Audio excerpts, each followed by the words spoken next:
Assalamualaikum adik-adik. Apa khabar hari ini? InsyaAllah kita akan teruskan sesi pembelajaran kita dengan topik hijrah ke Yathrib. Okey, sebelum ini kita telah kita telah pelajari topik hijrah ke Habsyah. Okey, ingat lagi tak peristiwa hijrah ke Habsyah? Ada dua kali, iaitu kali pertama dan kali kedua. Adik-adik boleh tengok semula nota untuk ulang kaji. Okey. Okey. Hari ini kita akan tengok hijrah ke Yathrib ataupun kita kenali sekarang sebagai Madinah. Okey. Situasi hijrah ke Madinah. Okey.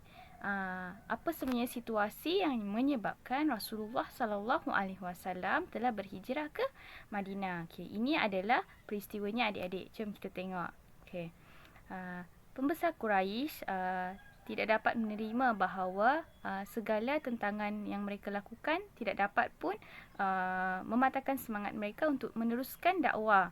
Malah mereka diketahui akan berhijrah. Okey, pembesar Quraisy ni telah ketahui bahawa orang Islam di Mekah akan berhijrah.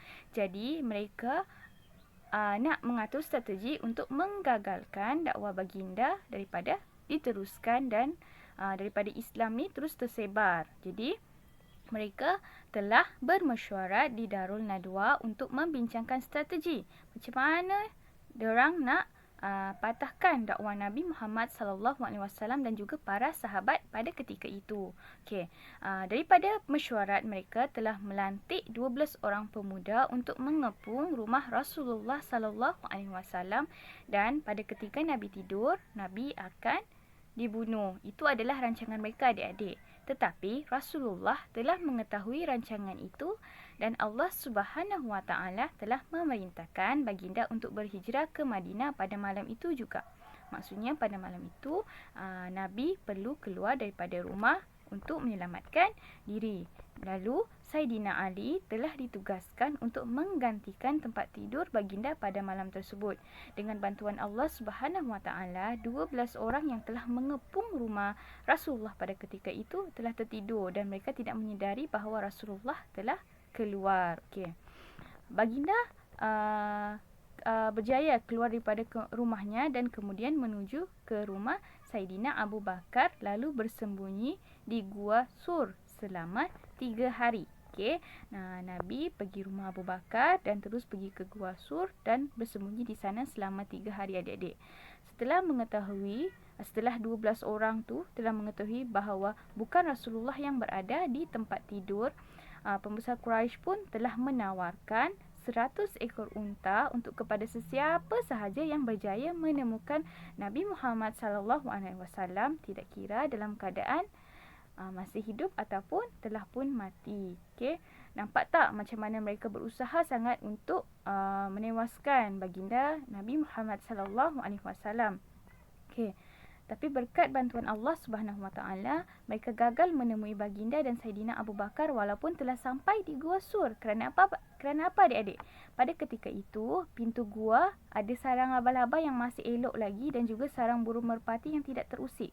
Jadi mereka sangkakan bahawa tidak mustahil untuk ada orang bersembunyi di dalam gua tersebut tanpa merosakkan sarang laba-laba itu dahulu. Okey, jadi sebab itulah mereka tidak masuk dan juga mencari Nabi Muhammad di dalam.